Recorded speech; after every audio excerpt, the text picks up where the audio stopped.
నమస్కారం. కందమూలాల గురించి చెప్పుకున్నాం చాలాసార్లు. కందమూలాల్లో చాలా రకాలు మనకు దొరుకుతాయని.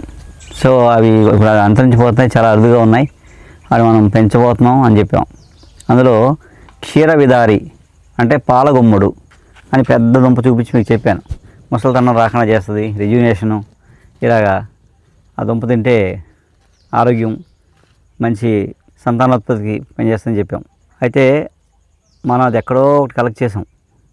నేను ఏం చెప్పానంటే ఇవన్నీ మేము డెవలప్ చేస్తున్నాం, తర్వాత మళ్ళీ గిరిజనులతో ఎంత మళ్ళీ పంటలు పండిస్తాం, అప్పుడు మనకి 2 ఏళ్ళకు 3 ఏళ్ళకు ఇవన్నీ మళ్ళీ అందుబాటులోకి వస్తాయి అని చెప్పేసి ఒక ప్రయత్నం చేస్తామని చెప్పాం.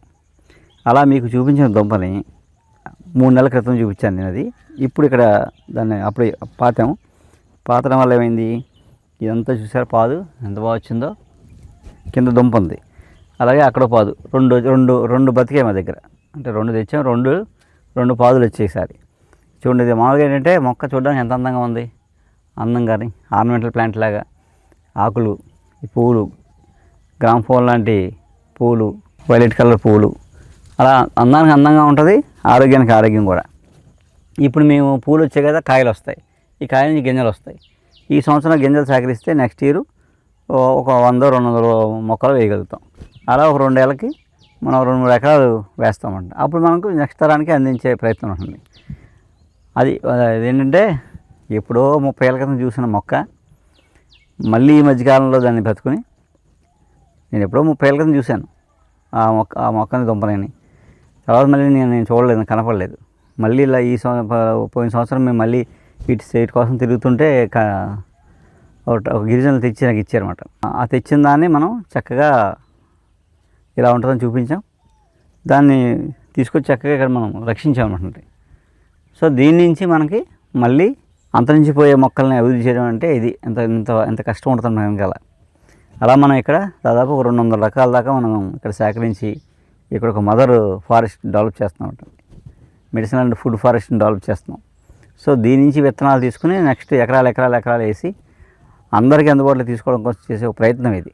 మనకు అలాగే పూల పానకాలని, పూల పానక కాదు పూల పానకాలు అని పువ్వులని తో చేసే పానకాలు రకరకాలుగా చాలా చోట్ల చెప్పారు ఆయుర్వేద గ్రంథాల్లో. అలా ఏంటంటే ఈ పువ్వులు ఏం చేస్తారంటే ఒక నీళ్ళలో కొంచెం బెల్లం వేసి దాన్ని మరగబెట్టి పానకం తయారవుతుంది కదా, ఆ పానకం తయారైన తర్వాత ఈ పువ్వులు తీసుకెళ్ళి కొన్ని అందులో వేసి ఒక 5 నిమిషాలు పోయాక వడపోసుకొని అవి తాగుతారన్నమాట. ఆ తాగడం వల్ల ఈ దుంపకి ఏ ప్రయోజనాలు ఉన్నాయో అవన్నీ ఈ పానకంలో వస్తాయన్నమాట. అలా మనం నిత్యం తాగొచ్చు అనమాట. ఇలా మనకి దుంప తక్కువ కదా, మనం దుంప తీస్తే చనిపోద్ది కదా, అందుకని మొక్క పోద్ది, ఇంకా మనకు మొక్క ఉండదు.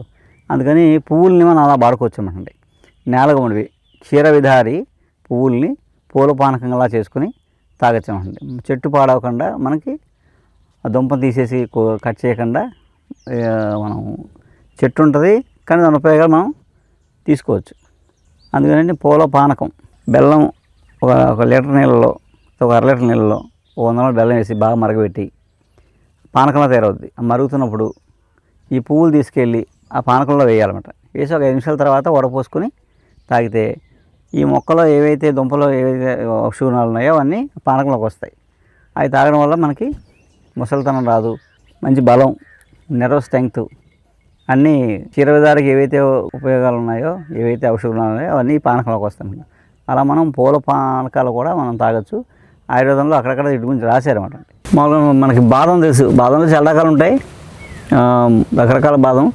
అలాగే దీన్ని గుర్రపు బాదం అంటారు, అడవి బాదం అని, గుర్రపు బాదం అని అంటారు. ఇది ఈ వేసవకాలంలో వస్తాయి మనకి కాయలు, గింజలు కూడా వస్తాయి. ఇవి తినొచ్చు, మంచిదే, కానీ ఎక్కువ తినకూడదు.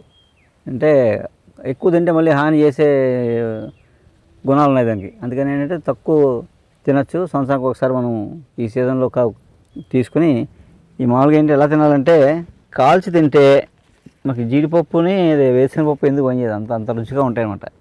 కొబ్బరి టేస్ట్ వస్తుంది అన్నమాట. అది ప్రోటీన్లు, విటమిన్లు, భాస్వరం. ఏంటంటే ఇది మనం సంవత్సరానికి ఒకసారి తినాలి. ఎలా తినాలంటే శుభ్రంగా దీంట్ని వేయించుకోవచ్చు. గింజల్ని కాయలా పగిలితే చుట్టూ కాయలు గింజలు అంటుకుని ఉంటాయి. మామూలుగా ఇది పై తొక్క, ఈ తొక్కతో పాటు కాల్చేయడమే. నమస్తే అండి, నా పేరు అప్పారావు అండి, నాది జగ్గంపేట అండి. నేను సెంటరింగ్ చేస్తూ పైన బిల్డింగ్ మీద పడిపోయానండి. స్పైనల్ కార్డ్ డ్యామేజ్ మొత్తం బాడీ స్వర్స్ అంతా అయిపోయిందండి. 2023 డాక్టర్ దగ్గరికి వచ్చానండి. రొమ్ములు డాక్టర్ గారి దగ్గర వచ్చిన తర్వాత 2 నెలలు వేసి నడుపుతామని నరం పట్టుకొని చూసి చెప్పారండి. అలాగే 2 నెలలు వేసి నడిపించారండి. అదే మందులు కంటిన్యూ వాడుతున్నాను. ఈ రోజు నేను మంచం మీద ఉన్న పేషెంట్, మేము కారులో బెడ్ పేషెంట్ని తీసుకొచ్చామండి. మంచం మీద ఉన్న పేషెంట్ అండి. ఈ రోజు బండి వేసుకున్న అంతా నేను ఇక్కడ వరకు వచ్చానంటే కారణం డాక్టర్ గారు వాళ్ళండి. ఈ మందులు వాడిన తర్వాత నాకు అంతా ఫ్రీ రికవర్ అయిందండి. స్పైనల్ కార్డ్ డ్యామేజ్ అయిందండి. బాడీ స్వర్స్ మొత్తం అయిపోయిందండి. బాడీ స్వర్స్ ఆయనకు ఒక అయిపోతుంది. మాట తప్పించి ఇంకేమీ లేదు. మాట తప్పితే ఇంక వేరే ఏం పని చేయలేదండి. స్పర్శ అసలు లేదండి. ఈయన మందులు వాడిన కానీ స్పర్శ తెలిసిందండి ఇంక. మేము ఫస్ట్లో కారులో బెడ్ మీద తీసుకొచ్చామండి. తర్వాత నెక్స్ట్ టైం ఈ సైడ్లో వచ్చారండి. 3వ టైం తీసుకొచ్చినప్పుడు ఆయన డాక్టర్ గారి దగ్గరికి వెళ్ళారండి. టిక్కు సహాయంతో డాక్టర్ గారి దగ్గరికి వెళ్ళారండి. ఈ రోజు నా భర్త ఇలాగా లేచి నడుపుతున్నారు, బండి నడుపుతున్నారు, తన పని తాను చేసుకుంటున్నారంటే నిజంగా గురువుగారు దయ్యేనండి మాకు. ఈరోజు నా పిల్లలు నేను ఆనందంగా ఉన్నామంటే ఆయన మాకు నిజంగా కృతజ్ఞత ఎంతని తెలుపుకోవాలండి ఆయనకి మేము. ఆయన నిజంగా మాకు దేవుడండి ఆయన. ఆయన వల్ల ఈరోజు మేము ఇలా ఉన్నామంటే ఆయన వల్లే అండి.